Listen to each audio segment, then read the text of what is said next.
seaweed jenis ni, red seaweed ni, kita observe bawah mikroskop dia adalah di bawah genus Neosiphonia. Okay? Jadi sebenarnya Neosiphonia ni spesies yang tak berbahaya.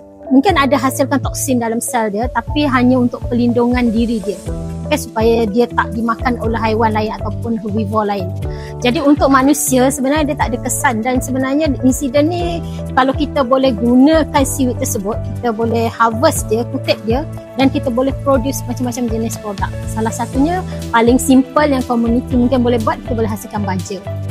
Okay? Mungkin nak makan tu ada risiko dia sikit lah, sebab dia dah terdampar, dia bukan tumbuh secara fresh, dia dah terdampar, maksudnya dia dah start kering macam tu. Jadi sebenarnya kita boleh proses dia untuk hasilkan baja ataupun guna untuk produk makanan haiwan. Untuk spesies ni tak ada lagi rekod orang makan atau tak pernah dikomersialkan lagi. Tapi untuk spesies Gracilaria yang memang tumbuh juga di kawasan breakwater tu memang kita boleh makan. Dan di Terengganu memang kalau sesiapa yang selalu makan kerabu sarai ataupun pernah makan kerabu sarai, dia sebenarnya terbuat daripada Gracilaria cangai. Majoritinya untuk spesies yang kita jumpai ini tak ada rekod lagi lah untuk orang makan secara komersial.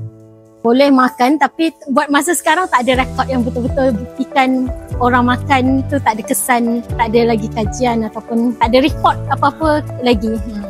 Seaweed dia mengandungi pigmen utama chlorophyll A. Okay. Aksesoris main pigment untuk red seaweed adalah phycoerythrin, phycocyanin dan juga L-phycocyanin. Jadi kalau kita tengok color dia merah macam ni, majoriti kita dapat detect lah.